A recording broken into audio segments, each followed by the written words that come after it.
Бага насны хүүхдийн хөгжлийн хоцрогдлыг эрт илрүүлж онцлох нь чухал байдагтай адилаар хүүхэд бүрт хүртээмжтэй тэр тусмаа хөгжлийн ялгаатай хүүхдүүдэд зориулсан сургалтын орчин, тэдэнд зориулсан сургалтын хөтөлбөр, дэмжлэг тусалцаа нэн чухал байсаар байна.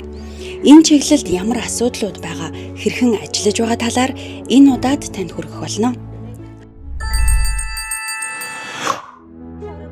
Зарим цэцэрлэг хөгжлийн бишэлтэй хүүхдүүдийг 1-р давхрын ангид байрлуулах, анги дотроо тусгай хэрэгцээ хүүхдүүдэд зориулсан булан тогтчуулах зэргээр өөрсдийн хэмжээнд орчныг зохион байгуулж байгаа сайн жишээ цөөнгүй байна.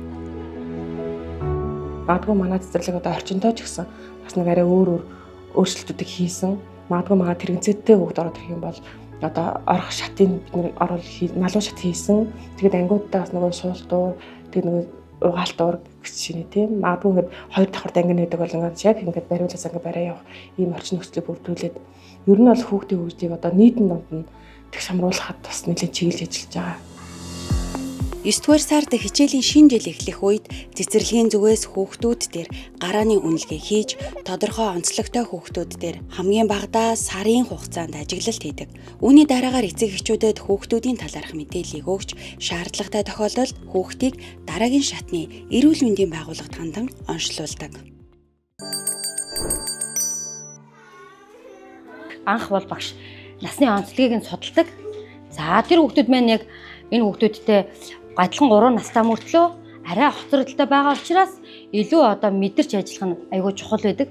Тийм учраас хүүхдүүдээ яг нийгэмшүүлэхийн тулд багш болгоны хичээл зүтгэл, эцэг эхтэй хамтрах, эцэг эхийн бас идэвхжүүлэх гээд олон зүйл шаардлагатай байдаг. Ерөөсөө тэр хүүхдүүдийг нэгийн ч орхигдуулж болохгүй, нэг өдөр ч анзаарахгүй өнгөрч болохгүй.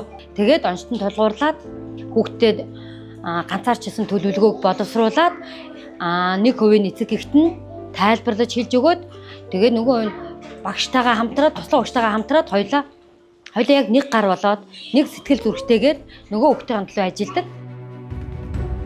Хүүхдийнхээ бусдаас ялгаатай байдлыг танин мэдэх, багшийн зөвлөгөө, чиглүүлгийг хүлээн авах, шаардлагатай сургалтын хөтөлбөрийг багштай хамтран хэрэгжүүлж, цэцэрлэгт энгийн хүүхдүүдтэй хамт суралцуулснаар олон эерэг үр дүн, өөрчлөлт гардаг тухай эцэг эхчүүд онцлон дурдж байна. Тэр үед нэг халамжуулан байнгын асаргааны асуудал үүссэн учраас нэг тийм унааны мөнгөний ийм тодорхойлт авах шаардлага гараад цэцэрлэгийн арга зүйч дээр ирсэн. Тэгээ би учир ажиллаа хийсэн чинь хүүшээ чи гэртээ байлгаад хэрэггүй. Одоо аваад тэр асуудалгүй штэ. Манайх харна тийм айгаад ах юм биш ш. Наач бол байдаг л асуудал. Манайх бол асуудалгүй хараад өгөө. Чи та ингээд боломжоор тасгаад 1 цагаар 2 цагаар ингээд өчгөө.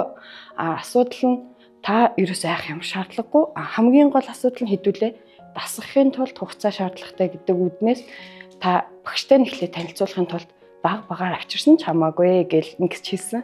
Одоо бол 8 хүүхдтэй нүү 30 хүүхдтэй нүү ёо хамаагүй. Ерөөсөө л бүгдийг нь ингээд чимээнд ингээд аягүй хурдан дасах чадвар нь илүү сайжирсан гэх юм уу.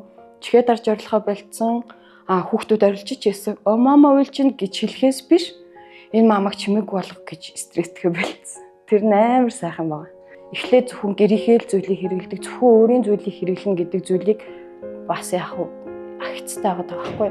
Ядаж би ингээд гадаа бицсэй гэхэд өөр 0-д оруулж чаддаг болчиход байгаа байхгүй.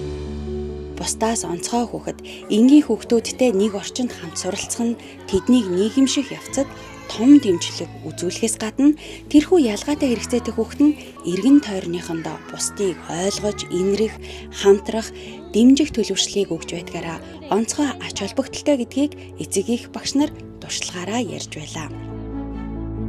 Найздаа бас туслая гэдэг сэтгэлийг бас хүүхдүүдэд ойлгуулж өгснөөрөө ороод ирэнгүүт нь манай ангийн хүүхэд ирж штэ гэд гараас нь хөтлөөд гүүгч байдаг юм уу? Аль эсвэл очиод дуртай тоглоомын багш нараасаа илүү мэдрээд ангийнх нь очиод аавчид өгчдөг.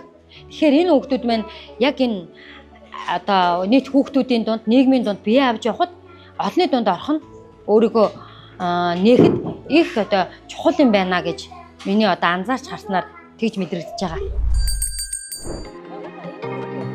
Японы хүүхдийн гэвийг сангийн дэмжлэгтэйгээр 32 дугаар цэцэрлэг дээр хүүхэд хөгжлийн төвийг байгуулсан нь багш нар өөрсдийн арга зүйг сайжруулах, ялгаатай хэрэгцээтэй хүүхдүүдэд зориулсан сургалтын хөтөлбөрийг боловсруулах, хэрэгжүүлэх, мөн багш хоорондоо өөрсдийн туршлагаа солилцох таатай боломжийг бүрдүүлээд байна. Энэ төвд ялгаатай хэрэгцээтэй хүүхэдтэй ганцаарчлан болон цөөн хүүхэдтэй бүлгээр хуваарийн дагуу ажилладаг байна. Хөгжлийн бэрхшээлтэй болон ялгаатай хэрэгцээтэй хүүхдийг аль болох бага наснд нь эрт оншлон түүний нас хөгжлийн ялгаатай байдал тохирсон сургалтын хөтөлбөрийн дагуу сургуулийн өмнөх боловсролд хамруулж мэрэгжлийн багштай хамтран ажиллах нь тухайн хүүхдийг дараагийн шатны боловсролын үйлчилгээг авах хөгжлийн хувьд илүү ахицтай байхад чухал ач холбогдолтой юм а.